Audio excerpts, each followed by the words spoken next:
Hello everyone and welcome back to my channel. My name is Deontay and as promised in my last video, I got the chance to see Predator Badlands over the weekend. I'll be sharing some of my thoughts on the movie, so sit back and relax and let's get into it. Okay, so Predator Badlands is a Predator movie done right. It's got almost everything. Non-stop action, great visuals, emotions, a great villain, everything that makes an entertaining and compelling story.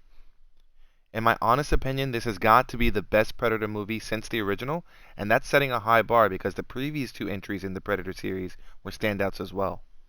Let's talk about what works in this movie. In all honesty, I think everything. Right from the opening scene, we're treated to constant action.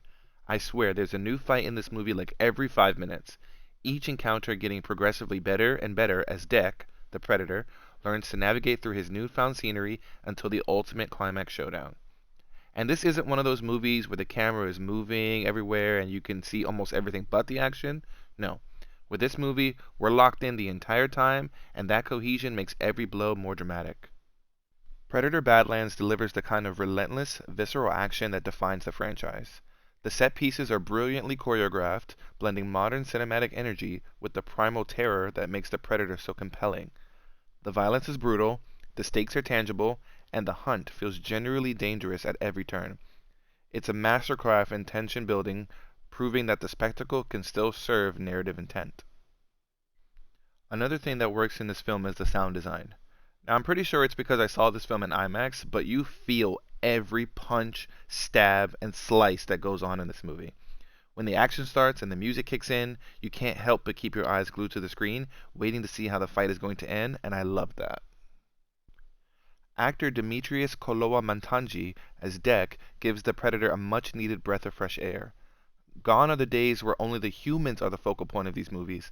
With this film being the first Predator-focused film in the entire series, it knocks it out of the park with just how human the Predator feels. Being his first major blockbuster film, and the first film I've ever seen him in personally, I thought Demetrius did a phenomenal job at giving the Predator a voice.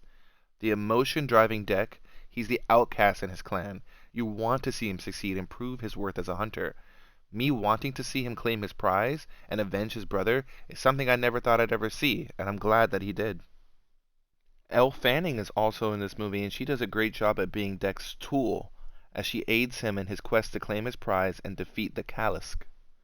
She provides the lighthearted humor that gives the viewer some good tension break as we transition from location to location. Elle has a lot to do in this movie as she essentially plays two characters, both Weyland-Yutani androids on a quest of their own. She does a great job portraying the conflicting ideologies of Thea and Tessa, giving each character great motivation to do the things that they end up doing. She also looks amazing with her costume design. The VFX artist did a great job with her character design, as for a majority of the movie she's actually split into two sections, a top half and a bottom half, and there's a really cool fight sequence that incorporates both halves of her body that I thought was done very well. Speaking more on the VFX, I thought the creature design was done very well too. Each encounter features a new beast that Dek and Thea have to overcome, and it was really cool seeing the different enemy types that are out to kill them. There's a giant rhino looking thing, there's explosive slugs, snake like plants. This movie has got a ton of unique villains who each get a few moments to shine and really highlight how terrifying and dangerous they are. The director pushes the wheel on finding new and innovative ways for the predator to kill something, and giving the predator some much needed motivation helps sell the weight of what he's doing. Again, for the first time, the compelling narrative dares to peel back the mask, suggesting that the predator race is capable of complex emotion. This is not merely a relentless biomechanical killing machine. The film hints at their more internal culture, codes of honor, and perhaps even grief or personal conflict. This subtle yet profound shift grants the Predator lore an unprecedented depth, transforming them from antagonists into three-dimensional beings whose motivations extend beyond simple sport. We see that they have families and actually display empathy and emotion, things almost all of the other Predator movies have failed to show, and it really makes for a breath of fresh air as we learn some more about the Yautja tribe. Starting with 2022's Prey, and then earlier this year with Predator, Killer of Killers, you can really tell that Dan has a passion and a vision for the Predator lore. In preparation for Badlands, I decided to go back and watch his previous Predator movies. It was really cool to see the vision for the Predator lore unfold throughout each subsequent film. Giving us different character designs for the Predator and their abilities helps to keep each new installment unique and adds depth to the variety of Predator species that are out there. He also gets better with storytelling as well. In Prey, we take the point of view of a tribal warrior, desperate to prove her worth. In Killer of Killers, Dan shifts the storytelling by making the movie an anthology spanning thousands of years as various warriors each encounter a new predator of their own, culminating in the merger of each story towards the end of the film. Dan progressively adds new details to the Predator lore, and as a result, Badlands benefits more because of it. We know that the Predators have a generational history with the human race, but with this story involving no humans on a remote planet, it gives us more perspective at just how meaningful the hunt is to them. Before the last three films, the Predator franchise has long struggled to recapture the magic of the 1987 original, often delivering some satisfying action, but failing short of thematic depth. With Predator Badlands, however, the saga not only finds its footing, but launches itself into a thrilling new territory, the likes of which we haven't seen since Arnold. As far as the negatives go, I don't really have any. This movie was great on all fronts. Even the runtime was perfect.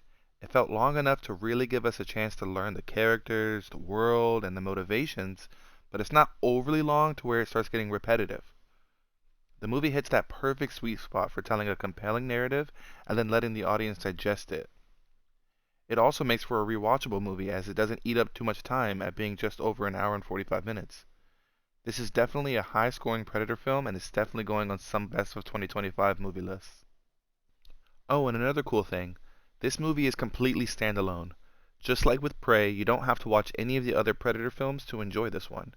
I would still suggest watching at least the other two Predator films made by Dan, just so you can get a sense at how he's crafting the Predator narrative, but it's not essential to understanding the story in this movie. Alright, so with that being said, in conclusion, go see this movie right now and on the biggest screen possible. While not fully optimized for IMAX, I think the sound design and visuals made for a fantastic movie-going experience. Even if you see it on a standard showing, you'll have a great time with this one. I thought that Prey was the best Predator story since the original, but Badlands easily takes the cake for the most compelling Predator story since the original way back in 1987. I'm excited to see what Dan has in store for us for the Predator Killer of Killer sequel, and hopefully he gets to tell more Predator stories going beyond that. And hey, Kevin Feige, if you're in the market looking for a director to direct something Marvel related, I think we may have found the guy to do it. He clearly knows how to direct action and has got the writing talent to make a captivating story. I'd love to see him tackle something on an even larger scale, maybe a future X-Men movie, or even a younger Avengers film. I'm not sure, but Marvel definitely needs to be looking towards filmmakers like him to elevate their content even more. Sorry about that little side note there, but other than that, that's it. Thank you so much for watching the video, and let me know in the comments what you thought of the movie. I'll be back soon with another review. Be sure to like and subscribe as well, and I'll see you guys in the next one.